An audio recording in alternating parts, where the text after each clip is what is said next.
L'Espagne, avant d'être l'Espagne, c'est Hispania. Avant le castillan ou le catalan, on y parle latin. Tout commence au début du IIe siècle avant Jésus-Christ, quand les troupes romaines débarquent sur les côtes nord-est de la péninsule. Pendant 700 ans, les Romains vont transformer cette terre, fonder des villes, tracer de nouvelles routes et édifier de gigantesques ouvrages de génie civil. En survolant l'Espagne aujourd'hui, nous pouvons encore mesurer l'ampleur de cette romanisation dans le paysage.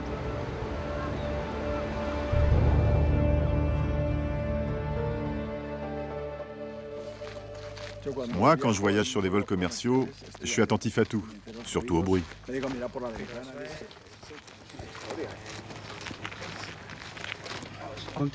Mets ta ceinture, s'il te plaît.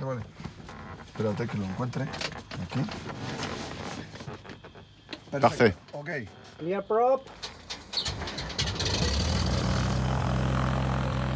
Javier Negrete est professeur d'histoire. Il a passé le plus clair de sa vie à parcourir les sites antiques romains dans toute l'Espagne.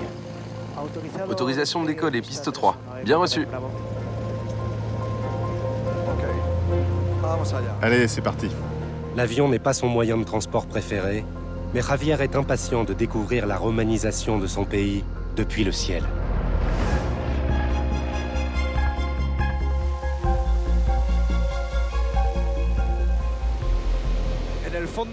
Au fond, l'histoire, c'est précisément voir les événements avec le recul du temps. Et là, justement, nous évoluons dans une autre dimension, celle de l'espace, pour prendre de la hauteur et avoir une vision panoramique. Ce qui va nous permettre d'apprécier à la fois les petits détails, mais aussi de voir au-delà de l'horizon. En survolant les autoroutes, les villes modernes et les plages touristiques de la côte espagnole, difficile d'imaginer ce territoire au moment de l'occupation romaine. C'est pourtant sur ces mêmes côtes, en l'an 218 avant Jésus-Christ, que les troupes romaines débarquent pour une invasion qui changera à jamais la face de la péninsule ibérique. Même eux ne pouvaient imaginer qu'ils allaient rester ici autant de siècles. En pleine guerre contre les Carthaginois pour le contrôle de la Méditerranée, l'armée romaine n'a qu'un seul objectif: arrêter la progression de ses rivaux et de leur jeune et ingénieux chef militaire, Hannibal. Leur but était de couper les bases de ravitaillement de leur grand ennemi, Hannibal, qui au même moment était en train d'envahir l'Italie. Le lieu choisi pour le débarquement était Empurias. Son ancien nom était Emporion, qui veut dire marché en grec. Ils l'ont choisi car il s'agissait d'une petite ville alliée, qui était grecque, et qui donc s'entendait mieux avec les Romains qu'avec les Carthaginois. C'est pour cette raison qu'ils ont choisi un lieu où l'accueil ne serait pas hostile. À peine 100 km au nord de l'actuelle Barcelone, Empurias est l'un des sites romains les mieux conservés d'Espagne. Seulement 20% de la cité antique a été mise au jour. Mais depuis le ciel, nous distinguons facilement son organisation typiquement romaine, avec ses baraquements militaires soigneusement alignés, ses temples et ses deux artères principales menant à la place publique, le Forum. Bâti sur une ancienne cité grecque, jouissant d'une vue dégagée sur la Méditerranée pour prévenir les attaques surprises, les garnisons romaines ont trouvé ici le camp de base idéal pour leur campagne contre les Carthaginois. Depuis Empurias, ils sont descendus vers le sud. Et c'est à partir de là qu'a commencé la véritable romanisation.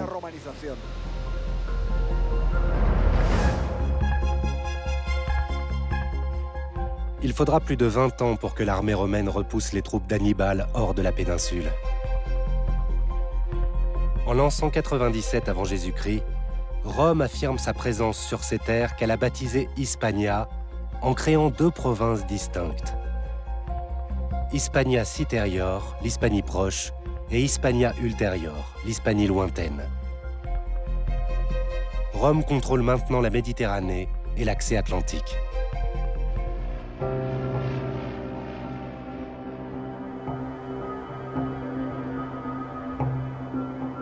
« 200 ans plus tard, l'empereur Auguste écrase les dernières tribus celtes d'Hispania lors des sanglantes guerres cantabres. Il assoit ainsi la domination romaine sur toute la péninsule ibérique. L'heure est venue de profiter des richesses de cette nouvelle conquête.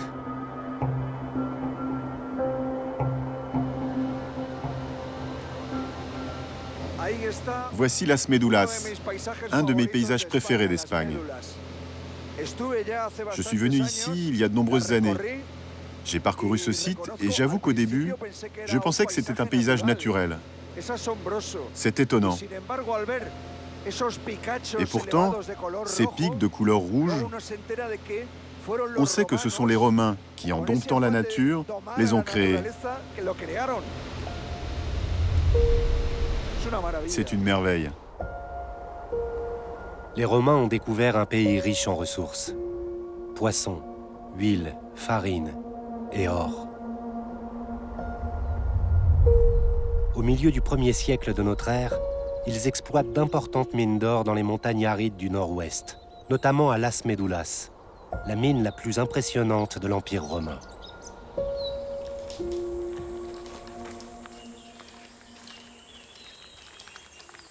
Jimena Martínez Quintana a découvert les paysages mystérieux de Las Médulas alors qu'elle était enfant. Elle a toujours rêvé de pouvoir travailler sur ce site antique. Et aujourd'hui, elle est l'archéologue en chef de la fondation Las Médulas. Las Médulas est un territoire qui, avant la conquête romaine, était habité par les communautés indigènes. Ces communautés exploitaient déjà l'or qu'elles trouvaient dans le lit des rivières. Puis en été, elles battaient cet or avec lequel elles créaient des parures, des bijoux, principalement des boucles d'oreilles et des colliers. Avec l'arrivée des Romains, leur vie a changé, car le but principal des Romains, en occupant ces territoires, était d'exploiter l'or contenu dans ces terres. Ils ont imposé aux indigènes un nouveau mode de vie et les ont contraints à payer l'impôt à Rome en heures de travail à la mine. Pour financer leur appétit de conquête, les Romains transforment Las Médulas en une véritable machine à produire de l'or grâce à un ingénieux procédé baptisé ruinamontium.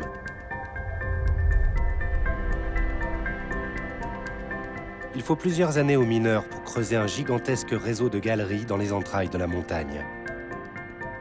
Ce réseau est relié à de vastes réservoirs creusés au sommet de celle-ci et sont alimentés par des canaux et des aqueducs qui acheminent l'eau depuis les rivières voisines. Une fois les vannes ouvertes, les énormes volumes d'eau contenus dans les réservoirs se déversent dans les saignées rocheuses. Sous la pression hydraulique, des pans entiers de la montagne s'effondrent et les mineurs peuvent enfin ramasser l'or. Il faut s'imaginer la montagne comme une grosse pomme. Et pendant 150 ans, ils l'ont mordue. Ils ont mordu cette montagne. Et chaque bouchée est un processus de ruinamontium. C'est un paysage en constante transformation, car c'est un paysage vivant qui se dégrade peu à peu au fil du temps. La pluie, l'air, tout l'érode. En près de 200 ans d'exploitation, 60 000 ouvriers ont extrait plus de 1500 tonnes d'or de Las Médulas, fournissant aux Romains les fonds nécessaires pour imposer leurs lois et leur mode de vie dans toute la péninsule ibérique. Ils bâtissent de nouvelles villes sur tout le territoire et réaménagent certaines cités existantes en y ajoutant leurs touches romaines. Un des exemples les plus saisissants de cette romanisation est toujours visible aujourd'hui à seulement 9 km du centre de Séville. Là, je prends des photos d'Italica, une ville aussi très intéressante vue d'en haut. Italica était la première ville d'Hispania fondée par les Romains.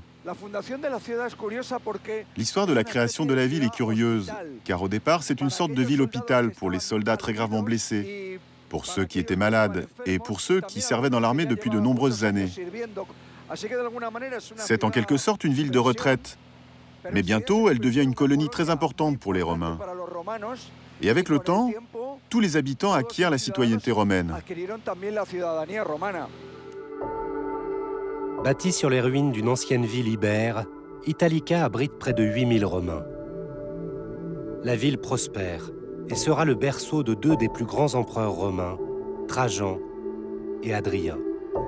L'excellent état de conservation d'Italica nous permet toujours d'admirer les décors raffinés, typiques du style romain, sur les sols de nombreuses maisons. Au début, les Romains posaient les mosaïques seulement sur les murs, car ils avaient l'impression que c'était une œuvre d'art délicate, qui serait endommagée si on marchait dessus. Puis ils se sont rendus compte qu'elle résistait très bien. On a ici un échantillon qui a résisté au temps et qui nous permet de connaître les détails de leurs vêtements, de leur vie quotidienne et même leur religion. Si Italica donne un aperçu subtil de l'esthétique romaine, 175 km plus au nord, une autre cité antique offre le spectacle de l'extravagance romaine gravée dans le paysage espagnol. Mérida, ou comme l'appelaient les Romains, Emrita. C'est logique que la ville d'Emrita ait été fondée à cet emplacement, car les Romains cherchaient toujours à se placer près des grands fleuves, qui servaient de moyens de transport, qui étaient des sources d'eau potable, et qui permettaient également d'assainir la ville. Située près de l'actuelle frontière entre l'Espagne et le Portugal, Emrita a été fondée par l'empereur Auguste en l'an 25 avant Jésus-Christ pour récompenser les plus valeureux soldats de la conquête de la péninsule. Élément principal de la romanisation de populations autochtones, l'organisation de la ville témoigne du talent des ingénieurs romains. Emrita va rapidement devenir l'une des plus importantes capitales des provinces de l'Empire. Au premier plan, on peut voir l'amphithéâtre. Et juste derrière, et mieux conservé, on retrouve le théâtre. Mais j'ai vraiment hâte de descendre et de devenir le spectateur d'une pièce de Plaute, ou de voir des gladiateurs combattre à mort dans l'arène.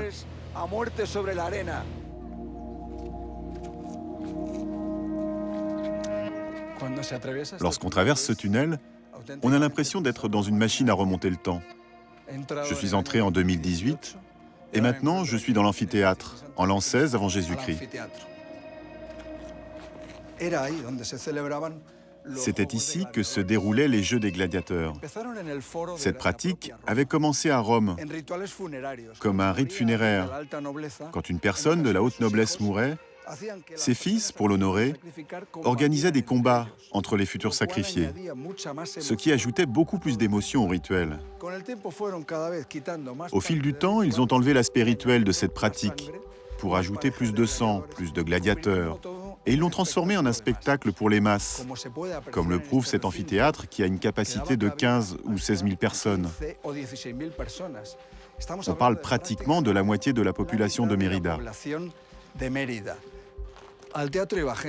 Beaucoup de gens allaient au théâtre, bien sûr, mais c'était ça qui était vraiment populaire.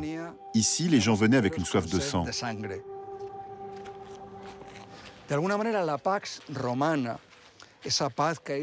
Durant la Pax Romana, cette paix qui a fait prospérer toute l'Hispania et tout l'Empire romain, ces passions violentes étaient orientées et canalisées par le spectacle. C'est ça qu'on appelle panem et circenses, du pain et des jeux, une façon d'apaiser le peuple, pour qu'il n'y ait pas de grandes révoltes ni de grandes guerres civiles. Si l'amphithéâtre sert à divertir le peuple, seulement quelques mètres plus loin, au bout de ce tunnel, les Romains érigent une autre structure grandiose dont la fonction est bien différente. Inviter les Ibères à devenir eux-mêmes des Romains.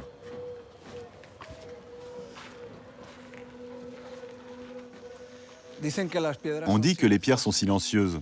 Pourtant, quand je les observe, il me semble entendre une centaine, un millier de voix. Je peux imaginer tous ces gradins. Je vois d'abord l'Imacavea, remplie de sénateurs, de cavaliers de l'ordre équestre, et leurs femmes vêtues de leurs plus beaux vêtements. Ces tuniques blanches, brillantes, qui se mélangent aux couleurs vives des tuniques des autochtones. Et puis je vois les gradins, des classes plus populaires, remplis jusqu'à la dernière rangée, tous impatients alors que commence la première du spectacle, dans ce lieu si prodigieux. Théâtre romain le mieux conservé du monde, ce monument accueille jusqu'à 6000 spectateurs et démontre tout le génie des Romains pour captiver l'attention du public. Le théâtre est bâti en demi-cercle et les comédiens jouent sur une scène qui fait face au gradin, comme devant l'objectif d'une caméra. Et donc ils ont construit ces grandes scènes, comme on peut le voir ici, avec cette impressionnante double colonnade dorique en marbre bleu, sur laquelle on pouvait accrocher des scénographies qui suggéraient des paysages, des villes. De nombreuses pièces de théâtre, comme les tragédies ou même les comédies, présentaient des conflits qu'on ne pouvait résoudre. Alors une divinité apparaissait, un dieu. Ça pouvait être Athéna, Hercule, et il était suspendu à une grue, une machine. C'est de là que vient la formule Deus ex machina. On peut imaginer que les spectateurs de l'époque étaient tout excités et applaudissaient comme des fous, parce que c'était les effets spéciaux de l'époque. Le théâtre et tous les édifices publics des Romains étaient une démonstration de leur grandeur et de leur puissance. C'est pourquoi ils construisaient toujours tout en grand. Tout cela pour donner aux Hispaniques, habitués à une architecture beaucoup plus modeste, l'impression d'avoir été envahis par des extraterrestres, par des dieux.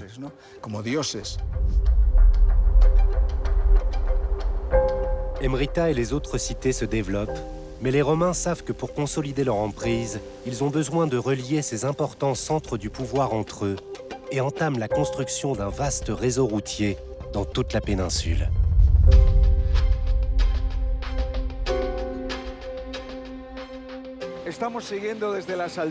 Maintenant, nous survolons une route connue aujourd'hui sous le nom de Via de la Plata. Les Romains ont construit une longue route ici, basée sur un tracé très ancien qui reliait déjà Tartessos au nord de la péninsule. C'était une route commerciale très importante. 2000 ans plus tard, le tracé d'une de ces voies antiques est devenu une autoroute moderne qui relie le sud au nord du pays, le long de la frontière hispano-portugaise. Pour l'Empire, les voies romaines constituaient le principal moyen pour conduire ses légions vers les territoires qu'elles voulaient conquérir. Mais à la suite des légionnaires, venaient les constructeurs, les marchands, les philosophes, les sculpteurs. Elles étaient comme les veines par lesquelles le sang romain entrait dans le corps d'Hispania. Les nouvelles routes facilitent la communication et les échanges commerciaux. Les Romains doivent également trouver comment fournir aux citoyens, toujours plus nombreux, la ressource la plus vitale de toutes, l'eau. Pour apaiser leur soif, les Romains bâtissent un réseau sophistiqué de tunnels, de canaux et d'aqueducs pour alimenter les principales villes de la péninsule. À la fin du IIe siècle, plus de 24 aqueducs ont été construits. Le plus imposant de ces ouvrages domine toujours la ville de Ségovie.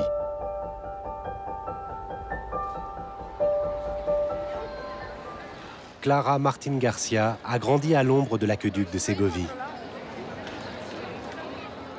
Elle est aujourd'hui une archéologue réputée qui veille à la préservation du patrimoine romain de l'Espagne.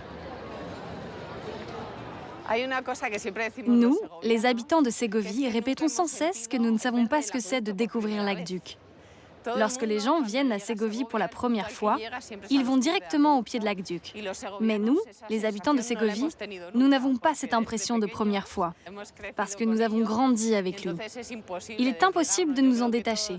L'aqueduc fait partie de notre ADN.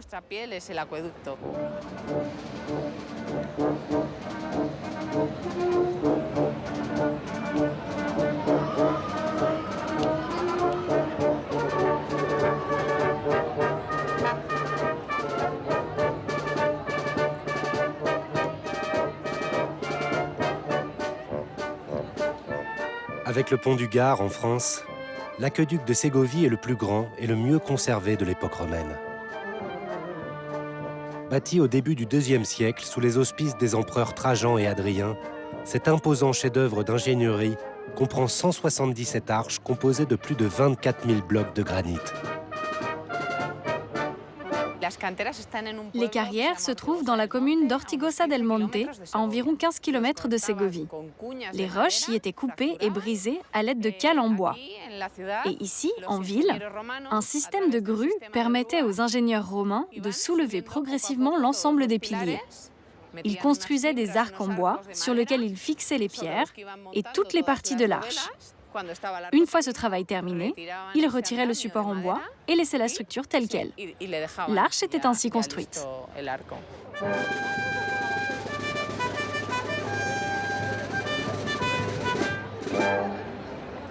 Culminant à 25 mètres, l'aqueduc de Ségovie suit une pente très légère et régulière.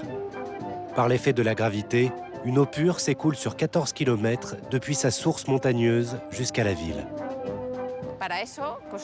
C'est la raison pour laquelle ils ont construit l'aqueduc, pour transporter une eau propre et pure, et être en mesure d'approvisionner tout un système de distribution d'eau dans la ville, les sources publiques, les thermes et les foyers.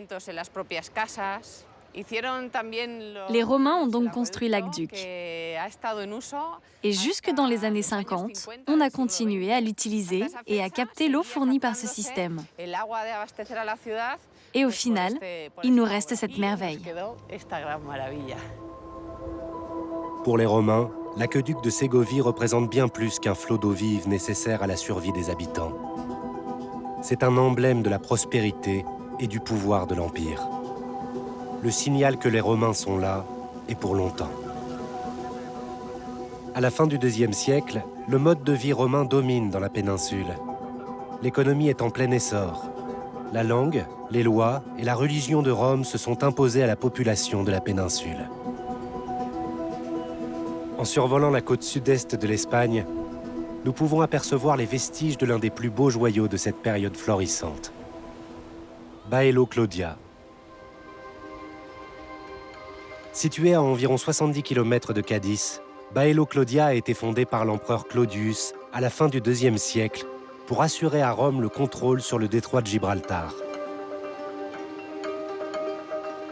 Les eaux poissonneuses et une importante usine de salaison permettent à la population locale de prospérer.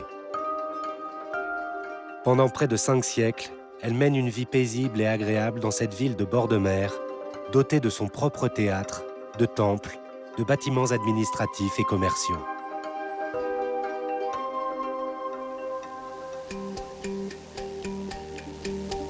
Baelo Claudia n'est pas le seul site stratégique du territoire.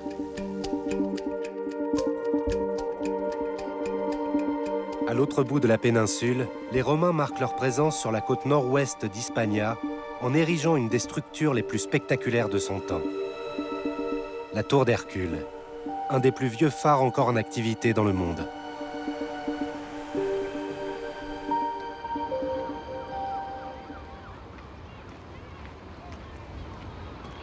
L'historienne Anna Santorou Nardone est la directrice de la tour d'Hercule.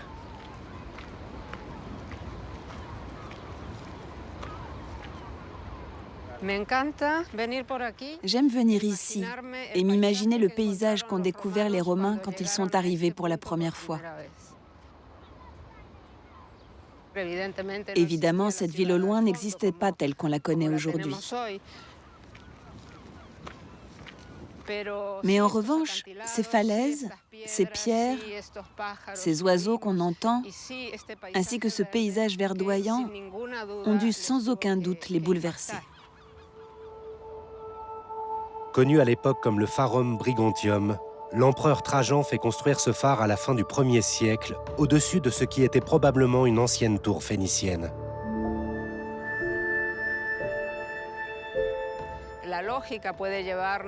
La logique peut conduire à penser que le modèle utilisé pour construire la tour fut le grand phare d'Alexandrie, parce que les bâtiments sont généralement copiés et l'on utilise un modèle antérieur. De ce point de vue, c'est assez probable. Avec ses 56 mètres, la tour est encore aujourd'hui le 2e phare le plus haut d'Espagne. Sa lumière guide toujours les navires modernes dans les eaux tumultueuses de l'Atlantique. Il y a 2000 ans, elle a sans doute montré le chemin vers de nouveaux territoires à conquérir. On pense que c'était le point de départ de l'expansion de l'Empire en direction des îles britanniques. Ce n'est donc pas un hasard si son constructeur a décidé de la dédier à Mars, qui est le dieu de la guerre.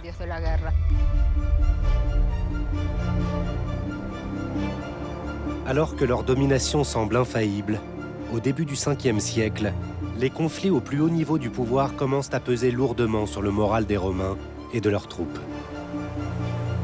À partir de 409, une vague d'envahisseurs déferle depuis le nord, franchit les Pyrénées pour occuper la péninsule.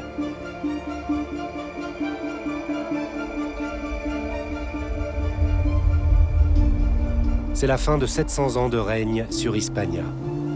L'Empire romain disparaît, mais laisse une empreinte indélébile sur la péninsule ibérique et sur son peuple.